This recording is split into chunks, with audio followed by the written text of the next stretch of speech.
Welcome in, everybody, to Fantasy Pros. This is Leading Off, brought to you by BetMGM, the king of sportsbooks. It's me, Joey P. Joe Pizzapia. With me, as always, is the Welsh. And, of course, it's you, the Peanuts, the Cracker Jacks, the Cracker Randos, all of you hanging out, talking baseball. You can tell I need a vacation. This is my last show before I go on vacation.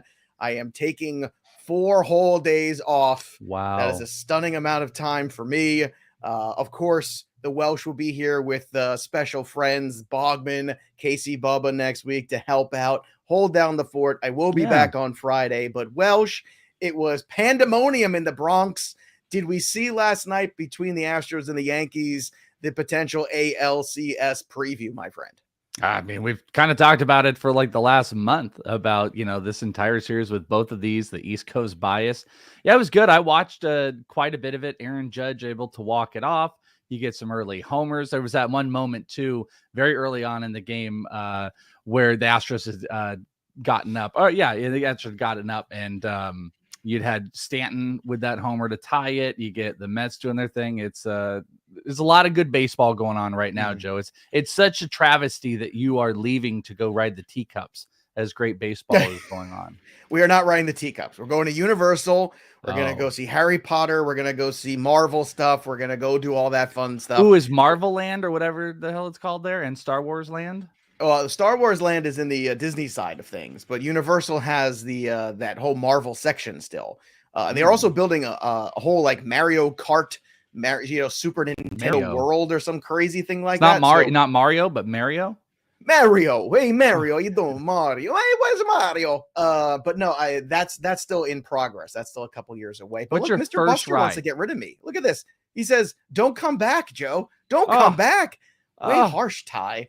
Way harsh. Wow. What's your first ride? Not to derail us here, but what is your we're going first right ride? To Gringotts because I didn't get to do it last time 3 years ago because they were a little too small. Gringotts, it's the bank inside of Harry Potter. There's a whole ride inside there I wanted to do.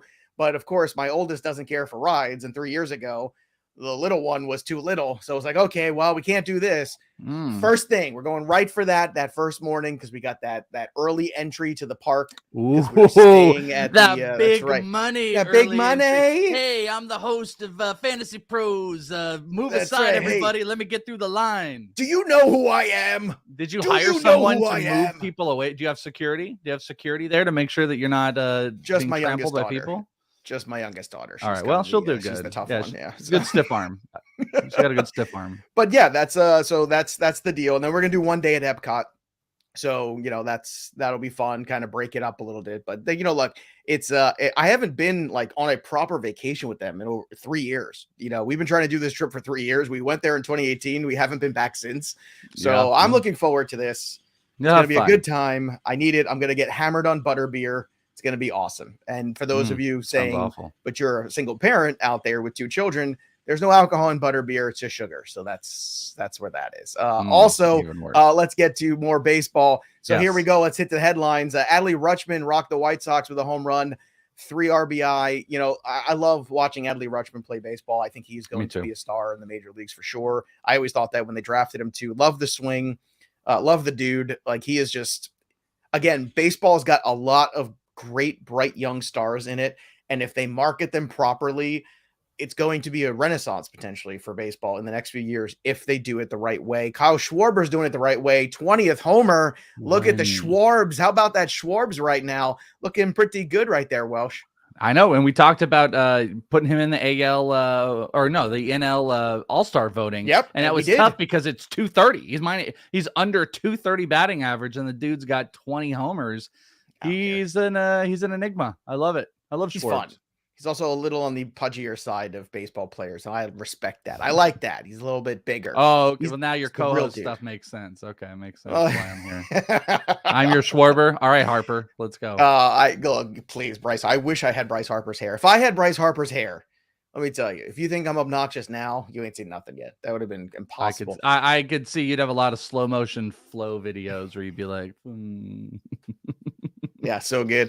Joe Musgrove allowed 6 runs, by far his worst start in the year in that same game against the Phillies. His ERA is all the way above 2 now. Oh no, how will we ever survive Joe Musgrove's bad start ridiculous. Aaron Judge delivered the walk-off, much to Mike Mayer's dismay, but Jordan Alvarez hit a home run, so I'm still on that board, a 3-run dinger. And just so everybody knows, I picked Alvarez yesterday. I'm going to pick Alvarez for the weekend. Alvarez is my perpetuity on vacation home run. I am legit checking out from everything.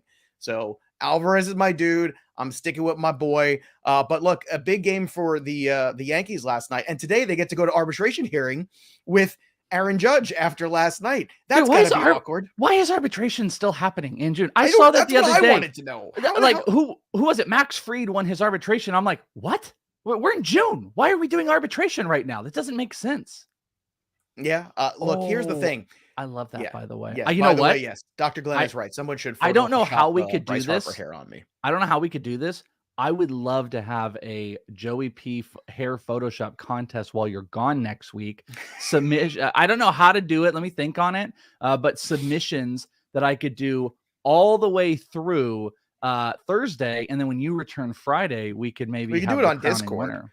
You could do it on Discord. Maybe I'll do it on Discord. MLB chat. I mean, that's the place to do it there. And then have a contest, put it up for a vote. Maybe I'll do it general, or it might even be in my Welsh AMA. Just be on the lookout for it. You might want to be joined up in there. I might post that I need those photos, and then I will pick a winner, and Bogman and I will go over it. I don't know how I can share it on here because we got the overlay and stuff, but we'll figure it out. No, you can share it on here. You just upload the picture and just put it in there. I mean, that's you could definitely do that. I mean, it's going to be, upsetting and awesome at the same time, I'm sure. But if I'm the Yankees in this arbitration hearing, I'm going in there. They are offering 17 million, I think I saw, and he wants 21 or whatever that was of the numbers. You go in there and you just say, here you go. Here's 21. Let's go back to the dugout and play baseball. That's it. I got a better idea. Conversation. You do not. I mean, you would be so obnoxious if you're the Yankees right now to quibble over $4 million. $4 million for the Yankees for Aaron Judge right now. It's ridiculous. And if you want any good faith in these negotiations coming up when he's a free agent, you must do this. I'm sorry. It's just insane. What I would do is actually go in and start citing Shohei Ohtani's numbers about why he's MVP and Aaron Judge is not MVP. And it's a fool's bet to make that. And then maybe you could get $1 million or $2 million off of it. I think that's the play. That's quite a job. I want to be like like they have these Netflix movies about these weird niche jobs and things like this. I want to be like, he's the arbiter. He's the guy that comes in who craps on like the talented players in every sport and somehow squeezes all the money until one day, one story steals his heart and he has to give him all the money. Well, the arbiter is the guy that's making the decision. It's just a bunch of scummy lawyers that are sitting there making the decision. I mean, it's like, any horrible, I watch an insanely sick amount of like true life, true crime, like shows on Netflix. And then every time, there's the god awful person and they're lawyers and you're like, oh, how do these people sleep at night defending them? Like, it's like the same thing. Like teams get lawyers are like, hey, it's just business. And they come in and they're like, this guy stinks. Maybe he's doing steroids. We don't know. And they're just trashing and demolishing a player. Like, those are the scumbags. The arbiter is there, probably with no actual relation to sports or baseball or anything like that, and just goes with the scummiest one. Yeah. Look, the Yankees are making a big mistake if they go to this hearing and just don't pay him. I do agree with you on that, though. I don't even know why they're going to the hearing. Like that to me is already obnoxious. Like, if I'm Aaron Judge, I got to get dressed up, go into the suit and go to this hearing today. Like, that's ridiculous. I mean, remember the Chris Bryant one? Like, remember the relationship strain that happened with Chris Bryant? Like, that's what you face. Especially, I cannot fathom. We're almost July and I didn't know that arbitration was still going on. This should be done. You know how, just an anecdotal thing, I've talked about like seeing Lucas Giolito over the White Sox camp. Lucas Giolito is a little bit of a tight arse, if you will, type of guy who kind of walks around and can just look intimidating and stuff like that and not want to talk to people. The day his arbitration settled, it was a different human being. You've never seen. He was he waited for every fan to leave. He took pictures, he signed autographs, he talked to people. And I even asked him, I was just like, how are you feeling with the arbitration? He's like a monkey off my back. Like, it was something that it's obnoxious. Him down. This organization makes your dream come true. You're playing well for this organization. You are an MVP for this organization. You are the face of this organization. They're quabbling about $4 million with you. It's absurd. It's bad business it's just the Yankees are in bad business right now. Probably make that up in July jersey sales. Oh, please. Aaron Judge. Please. So. I mean, how about the MVP Aaron Judge t-shirts that they're gonna sell and all the other Yeah. nonsense. I mean, come on, man. It's just, here's the commemorative, Aaron Judge bobblehead for MVP. I mean, come on. It's gonna be absurd. It's It's a ridiculous. big bobblehead. Anyway, yeah, the huge bobblehead, his giant melon. All right. James McCann could be activated off the IL on Friday for the New York Mets. That's good. Also, Max Scherzer coming back Sunday. Make sure you get him in your lineups if you haven't already. Jacob deGrom, apparently, there's some people saying after the All-Star break, but there's some people who think he might make a start before. This just came out yesterday, too. He had a 30-pitch bullpen session on Tuesday, and that's going in the right direction there. And then he's thrown simulated innings. On the 14th, he threw the 30-pitch bullpen session. Then he had simulated innings 3 days afterwards, and he's going to face live hitters this week again. So, look, it seems like it's going in the right direction. I still say it's going to be after All-Star break, but at least so far, the most important thing with DeGrom is you haven't heard any setback or pain issues. That, to me, is the most important note here. And I think that I would also note, whatever, if you were to get a start, I think it would be 2 innings. I think it'd be capped at 40. I mean, I'd be still shocked if he did, because he's got to get innings under his belt. He hasn't had it for months. So I would think he'd have to go on a rehab stint. Let's say it's a small rehab stint or whatever. I think the most it would be is 2 or 3 innings right before the All-Star break, get a little bit of work in, see how it goes, nothing pressed. So for us, I really don't think there's anything positive concern pre-All-Star break. We're not going to get a win. We're not going to get a quality start. We're just not going to get anything significant outside of a few strikeouts, and always be a little bit weary. I mean, I always put my stars in immediately after injury. Stars, other guys maybe not. That would be a situation I probably wouldn't be jumping to try to get him back in the starting lineup until he's full go. Yeah, agreed. Also, by the way, Mike Mayer would be very good in that part as the arbitration lawyer who comes in and just craps on every good player no matter what. Mike, if you ever leave Fantasy Pros, that's got to be your job. I mean, Mr. seriously. Judge, I'd like to ask you a question. Have you ever handed a ball to a child? 18 million. 18 million. Yeah, best I could do is 17 and a half. I mean, that's basically it. Do. All right, Josh Harrison left with triceps contusion. Also for the White Sox, they announced that Danny Mendick suffered a torn ACL during that collision on Wednesday's game. So, hopefully a speedy recovery for him. Bryce Harper is going to have that elbow reevaluated next week. I don't like the sound of this. We talked about the Philly bounce. We got the Philly bounce. Now, if you look at the schedule, I think 3 of the next 4 teams that they face on their schedule are the top 3 pitching teams in the National League. So just FYI, guys, remember we talked about the bounce. Be on the bounce if you're betting. Be on the bounce for fantasy. Now might be the time to start to look elsewhere. I mean, Bryce Harper reevaluating on the elbow doesn't sound great to me. There's some issues here. This might be the end of the feel-good story for the Phillies. I'm just saying. Yeah, I've been holding out a few little hopes that there's still so much season to be played that just a hot run from Bryce Harper could still get him in here. But I'm not feeling great about it. I had cashed out, by the way, to answer the question. I cashed out, and I told everyone I cashed out a Bryce Harper MVP right when they fired the manager. That was it for me. It was like, and I was like, nope, not doing this. Reinvested it. I think that was the one I reinvested into Goldschmidt. And that was when Goldschmidt, I think, was at 5-1 or 6-1 at the time. So good move there. Also, new poll. Speaking of, can we talk about this? New poll on MLB.com where they polled a bunch of people for the awards. Aaron Judge, no surprise, got the most votes, 27 first place votes. The second with 11 first place votes was Jose Ramirez, which I've been pounding the table for. I don't know why he's not getting more publicity for this award. What was shocking to me that Trout got the next, then Devers, then Alvarez, 8. Ohtani just 3 first place votes. That is absurd. I'm looking at this and I was going to go, Joe, the most shocking is actually that Ohtani didn't make this list whatsoever. He's second in the books, but he's not in a top 5. What did they poll here? They just say leaders. Who are the people that they polled? I don't know. They polled Mike Mayer's family. They polled people who give balls away to other people. Now here are the results.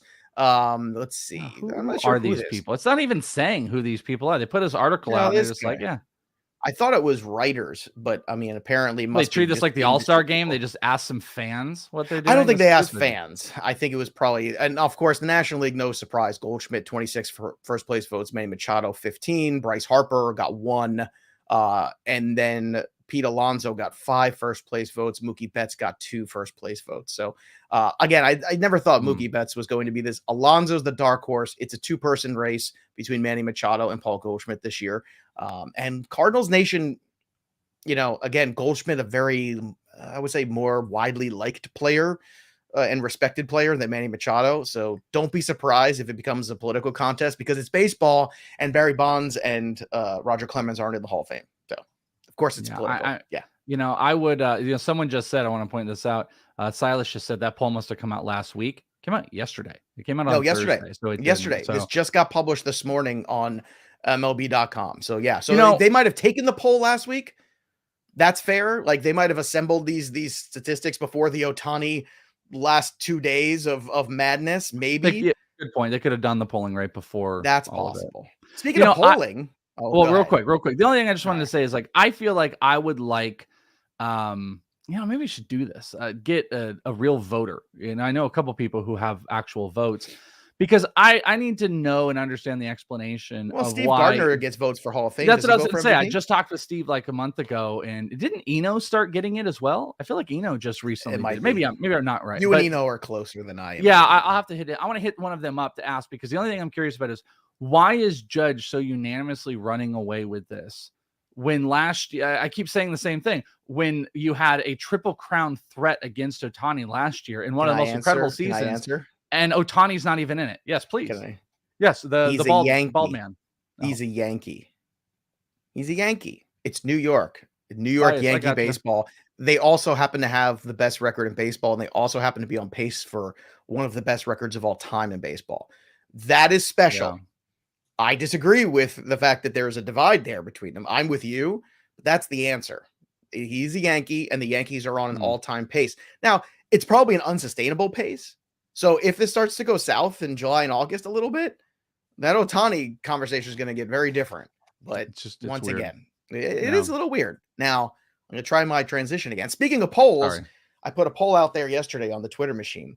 What's more irritating? People who tweet, "That's it, that's the tweet," or people who like tweets that are, "That's it, that's the tweet"? Welsh, do you want to weigh in on this before I tell everybody the results of this poll? Oh, I mean, it is without hesitation the person that goes, "That's the tweet." Yeah, that's the tweet. 78% of people agree with you. I think that the people who like it are equally to blame, though, because they're kind of encouraging that sort of nonsense. I just want to point that out. Yeah, I could tell that was your motive, because I think the better play would have been to just take another shticky type of, meme form tweet and put it up against it. But I could tell your agenda was about the people that are liking people. I think. Well, I'm just saying, if people didn't like it, people wouldn't do that. It's like. And they don't even do it necessarily. Like sometimes I saw one person was like, Javi Baez, that's it. That's the tweet. Like, that's the tweet. Javi Baez, like that's so special. It deserves a tweet. Some people say, English breakfast tea. That's it. That's the tweet. Who gives a crap? Man, I am salty. I completely agree. You need it pretty bad. You need it pretty bad. All right, let's get to some more action here. Let's talk about Joe, facts. Can I, while you're on vacation, can I one day call you on the show and just like get one rant from you, like one bad thing? Can I call you like Wednesday and just I'm going to text you and see if you're ready. And if you're there, and I'll put the phone up, and we just need a 30-second, like, I don't think it'll what's come something through. That's killing you. I think that's something I could like voice record a text to you, and probably you could download that and put it into the podcast version of the show. That's probably doable. But we're going to do something. Isn't it amazing how far technology's taken us in this? Yeah. Like, you and I have been doing this a very long time. It's crazy how hard it used to be to do a podcast and how easy it is to do nonsense right now. Like, it is crazy good. It is. All right, let's get to more fun facts here. You're going to love this one. I found 2 nerd stats for everybody. You ready, nerds? Right, here we go. Largest increase in barrel rate from 2021 to 2022. Here are the names. Christian Walker, plus 9.9 points. Now, again, biggest increase means you sucked last year, probably, or a little bit. Jock Peterson, plus 8.4. Aaron Judge, plus 8.2. So he went from good to great. Jazz Chisholm, plus 7.9. And Giancarlo Stanton, plus 7.5. Chisholm, Peterson, Walker, all 3 guys on this list having especially Peterson and Chisholm having great seasons. I thought that was fascinating, Welsh. What were your thoughts on the increased barrel rates for these players? Yeah, I mean, it's a correlation. Like, look at all of Sure. those names. Those are, I mean, Judge has taken a next step. Jock Peterson's been phenomenal. I've actually talked about Christian Walker a bit as a Homer Diamondback fan. He has the leagues, and I think I had cited this the other week. Rob Silver even pointed the lowest in baseball history BABIP.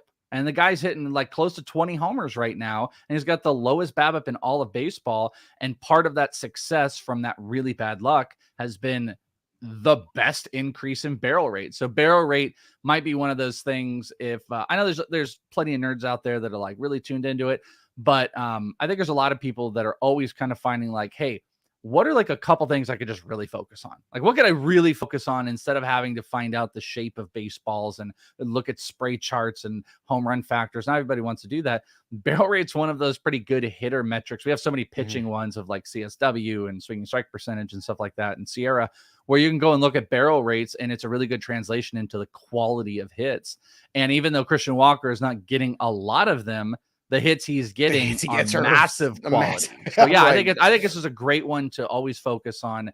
But I don't think it doesn't help us any future. I think it just shows maybe some sustainability and some reasons behind some of the success. And also, I would say like with Christian Walker, the BABIP is unsustainable. It's an unsustainable, insanely low one that it's a lot of bad luck that's also baked into that. He's going to get better. And think of that barrel rate increase while he's getting better.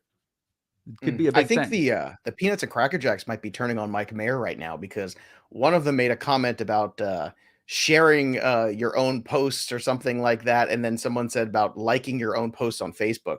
And I've seen Mike Mayer do that on numerous occasions. Like your own post. Mayer does that as that might be a trope just because like he's Mayer, but I'm just saying. It looks like Team Rando might be turning on their leader. He might have to step down from office. That's just something you can't do. It's tough to be at the top. I heard Wonky Penguin's going to be the interim arbiter here of all the. Hey, Joe, Mike Mayer likes his own Facebook posts. That's the tweet.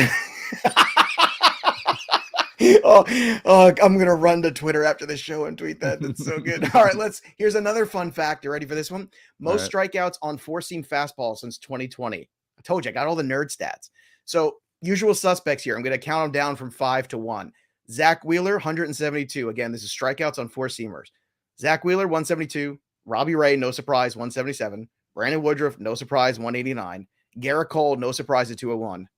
Tyler Mahle, 224, number one on the list. That is surprising and shocking. I'd be all in everywhere trying to buy this guy while he's still on the Reds, because I don't think he's going to be on the Reds much longer. I completely agree. He went through like a really rough spell, but he had one of those like massive ERA versus xFIP differentials with huge strikeout numbers. He's a strikeout guy. I love buying in on him. You know who I'm actually surprised didn't make this list, but it was only because of this year? Eric Lauer. Eric Lauer had probably the most effective fastball as far as strikeout rate goes this year. Like it looked like a reliever, like in how a reliever attaches their fastball. Like it was unsustainable, but it was only this year. It was this big, massive fastball change. So I guess since this is over a 2-year span, he just couldn't make it. But that's another thing. It's a lot of, I mean, there's some underperforming stuff in there, but it's a 3-year span. But it really shows how undervalued Mahle is, and he's a trade candidate. He is an acquired guy right now. Go get him, but because the price is going to get crazy at the end of July. And if we're seeing these stats, all the nerds in the front offices are seeing the stats. Well, I imagine nerd is a negative thing. Nerd is a positive. I'm a nerd, so don't take this the wrong way.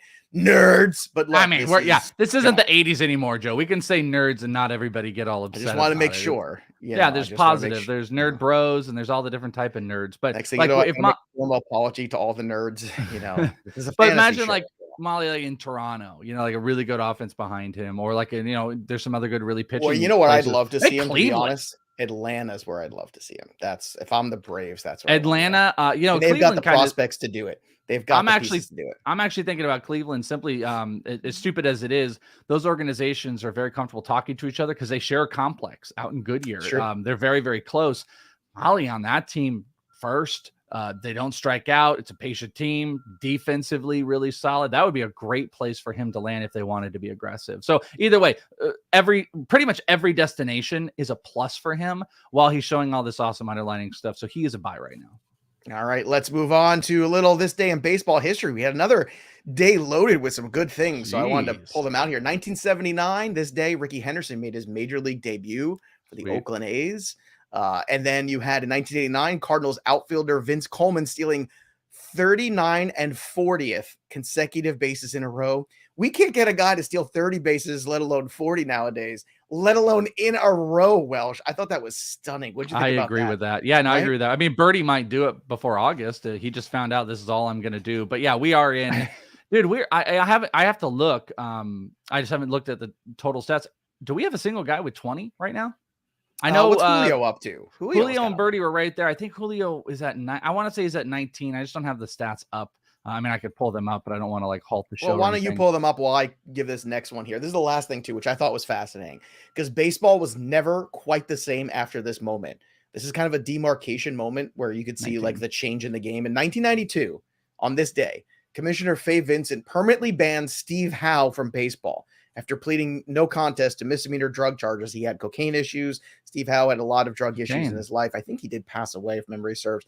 The ban is subsequently overturned by the owners because they're greedy and they say, I don't care if this guy's got a drug problem. We need him to pitch for us. Fay Vincent resigns later in September after a vote of no confidence. And we have the interim commissioner of baseball take over after that. And after that is Bud Selig. And then 2 years later, we had a player strike. And that's when the owners kind of took over their own game, so to speak. And there's corporate America for you. Corporate America. You know what? We don't like this. We don't like what you're doing there. Trying to act in the best interest of baseball is your job. We're going to take it from here, buddy. But yeah, I thought that was fat all over Steve Howe, who was an okay relief pitcher for the Dodgers and Yankees at times. Yeah. Like Julio hit 19. I was right about that. Birdie up to 21. Birdie actually hasn't even hit Birdie hasn't even got to the point of qualified at bats. He has 154 plate appearances, 21 stolen bases in 41 games right now. The only offensive player in baseball to be over 20. Does he have more?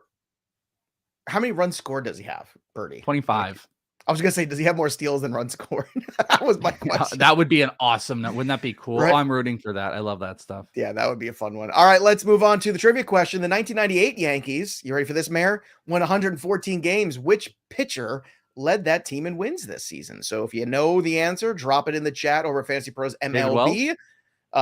It is not the Welsh. It is not Wells. Oh no, no, yeah, it's not the Welsh. I know it's is not it the Welsh? You know, there is Chris Welsh. People forget there is Chris Welsh, who was a former Reds pitcher who is now an announcer. Me and him, we're connected, by the way. He randomly followed me like 2 years ago, probably just for name likeness. And people that don't do any research in podcasting, we had this person vote Bogman and I's podcast, like, hey, top whatever podcast. And this girl wrote up that I was Chris Welsh, the former pitcher. And I was like, I'm not the former pitcher, but appreciate it. So I could have said that, but okay, not Andy Pettit. So who led the 98 Yankees in wins? That's the question here. And apparently you got some breaking news here. John Heyman, who's often wrong, is apparently wrong. Yankees offered a $19 million settlement. They did not settle. Judge turned it down. Hearing still on. And no, JP, it was not Andy Pettit. So Judge is going to win that. Like, that's one of those things. Why in God's name would Judge work against himself? They offered him 9, so they were at 17. The arbiter number is 21, right? That the Judge team is going in with. They offered 19. That's okay. Let's meet in the middle. It's $2 million. Just settle it from a PR standpoint. So stupid. You're the Yankees. You print money. This is your best player who is a looming free agent. Hope. Why are you raking him over the coals? He is carrying you to an all-time great record. And I don't like the Yankees in particular. It's not like I'm a Yankee fan out here pounding the table for this. This is absurd. They better hope their arbitration lawyer is not doing any of that Bryant stuff where they're trying to tear down they better not be bringing up Judge's girlfriend out here in Scottsdale getting drunk and getting a DUI. They better not bring any. Oh, you don't know about that story? It's fantastic. No. She got pulled over late night in Scottsdale, and she pulled a "Do you know who my boyfriend is?" whole bit. Awesome. I don't think I pulled a "Do you know who I am?" earlier, and I said I was going to do it at Universal Studios at some point. Yeah. The answer here is David Cohn. That's right. Brian Hayes got it. That was the first name that came to my head. Bob got it. David Cohn, 20 wins that year for that team. For some reason, I thought when I went to Cohn immediately, and then I was like, not 98. That's too late. All right, we're running behind because all the ranting about the Yankees today. So, stat heroes: Montas was great, 8 Ks, 8 innings. Smeltzer, 3 Ks, scoreless, 6 innings. Robbie Ray, another good start. I keep telling you over the last month, Robbie Ray's got an ERA of 3. Go buy him while that ERA still looks like a 4 overall in the year. Yesterday, the Dodgers bats woke up in the lower part of the lineup that included Cody Bellinger and Max Muncy. Both went yard. Even though Bellinger's hitting 213, he's still got 9 dingers and 9 stolen bases, so he's helping you in Roto. Dansby Swanson, 2 more home runs. He continues to be hot. Stanton went yard yesterday. Bregman went yard. Altuve 3 for 4. Stat zeros: Joe Musgrove, we mentioned him already. Hunter Green, 6 earned runs. When Hunter Green is bad, balls fly out of the ballpark. It's just how it is. He's just got to learn to locate. He is going to be special. Just be patient. Eugenio Suarez, 0 for 4 with 4 Ks. Yastrzemski, 0 for 5 with 4 Ks. Cron, 0 for 4 with 3 Ks. Same with Joey Gallo. Joey Gallo, average by year: 2020, 181, 2022, 191, 2022, 176. I've never been a Gallo guy. Never will be. Turning into Chris Davis. Turning into Chris Davis. Just want everybody to know that. Just horrible player. Chris Davis had, Chris Davis had not 1 or 2 good Chris. seasons. I'm talking Chris Davis, who worst contract in Orioles history. Yeah, worst contract in baseball history. That one. Here you go. Home run board. Boom. Look at this. Explosions. Larry C at 27. Larry at 27. Title chaser 26. And Joey P still on the board. That's right. I got knocked down a peg, but I'm at 21. But look at Larry C and High Cubbies. Larry getting her done. Very exciting stuff. Let's get to BetMGM, the king of sports books. Bet $10, win 200 on any bet, regardless of the outcome. When you use the promo code leading off, go to BetMGM app, go to betmgm.com, download it, use that promo code leading off. Today on DK, Mike Trout, 1.5 total bases at -125. Matt Olson, total bases, 1.5 at +135. Mackenzie Gore on FanDuel, 5.5 Ks. A little tenuous, but I think against the Phillies, he can get it. Phillies strike out a ton, so -118 on that. I still like the over. Welsh, real quick, give me your take on the I got 3 for you. I got 3 for you. Alek Manoah, 5.5 over Milwaukee, who's going up against top 10 in strikeouts in the league. Hasn't been a big strikeout guy, but I like that. Sandy Alcantara, 5.5 is the strikeout number. He's hit that in 5 of his last 6. It is the Mets, though. They don't but they don't K a ton, but they're averaging 10 strikeouts a game over their last 3. Paul Goldschmidt, I'm taking the total bases. I think it was 1.5 over because he's got 9 career doubles versus Kyle Hendricks, which is, I think, triple the next guy as far as BVP goes. Very, very good record. So Paul Goldschmidt on the total bases, Alcantara, Manoah strikeouts over. All right. DFS tonight. Look for Justin Verlander to be Justin Verlander. They're underdogs tonight, by the way. Houston Astros are underdogs with Verlander on the mound. Just saying, you don't think this guy's going to show up in a big game? We'll see. I'll put money in it. Justin Verlander at 10.6. If not, give me on DK Nick Pivetta at 9.8, Alek Manoah 9.5. And if you want to pivot away from Verlander with a different lineup, just put Aaron Nola in at 10.3. Swap out Verlander for Nola. Swap out Nick Pivetta for Manoah. Again, you can mix and change those 4 pitchers. Sandy Alcantara is on the main site on FanDuel only tonight, not on DK at 10.9. You can go ahead with him. You can go with Verlander, who's expensive too, or you can pivot down to 9.8. Nick Pivetta, who's been excellent. Stacks, Houston, the Texas team, the Rangers there. You got the Minnesota Twinkies there.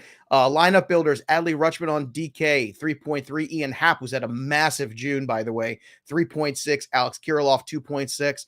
On FanDuel, Christian Walker 2.9, Rutschman 2.4, and Kirilloff 2.4 as well. I'm going with Jordan Alvarez tonight, through the weekend, through my vacation. Go Jordan, pick me up. Who you got, Welsh, for your home run call for the weekend? I did it yesterday. I've got a really good trend of doing this lately where I pick a guy and then the next day he homers. So I'm going to go back to Paul Goldschmidt, who I had to change because I didn't look at the MLB lineups right as we started up and Buxton was out again. Stupid.